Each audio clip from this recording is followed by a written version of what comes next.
peace talks with Kyiv have now reached a dead end and that Moscow will essentially now achieve its goals no matter what. This is being seen as one of the strongest signals to date that the ongoing war will continue.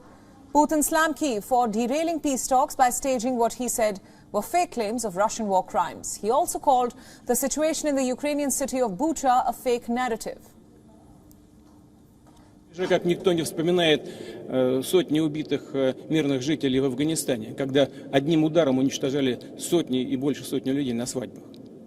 Тишина. Не было такой тишины, когда устраивали провокации в Сирии, когда изображали, значит, применение химического оружия правительством Асада.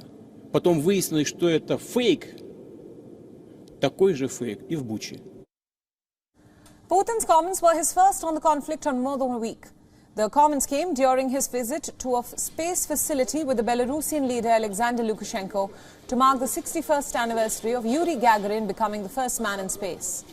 Defending his call for a war in Ukraine, the Russian leader claimed that he was left with no choice but to launch the invasion to protect the Russian speakers in eastern Ukraine. Putin also launched a verbal attack on Western powers by calling their economic sanctions a complete failure. He went ahead and said that Russia did not intend to be isolated, arguing that it was impossible to severely isolate anyone in the modern world.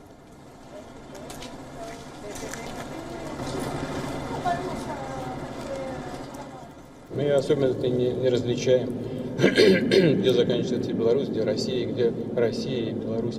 Мы, так же, как ни странно это прозвучит сегодня, я всегда об этом говорил, мы три единый народ, Украина, и Беларусь, и Россия.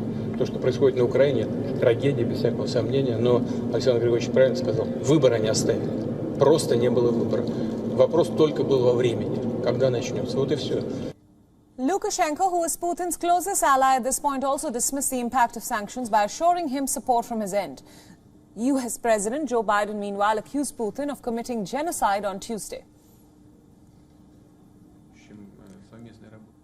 Your family budget, your ability to fill up your tank, none of it should hinge on whether a dictator declares war and commits genocide in a half a world away.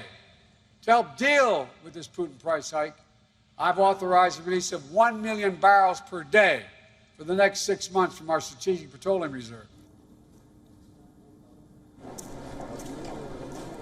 Moscow says that it has now shifted its focus to eastern Ukraine, moving troops away from the northern part after encountering fierce resistance from Ukrainian forces and citizens in the initial weeks of the war.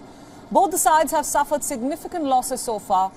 Experts have cautioned that Moscow may be downplaying its casualty rate, while Kyiv could be increasing the data to boost the morale of its troops. Now, for more details about these recent developments, our correspondent Laura Mekinashawut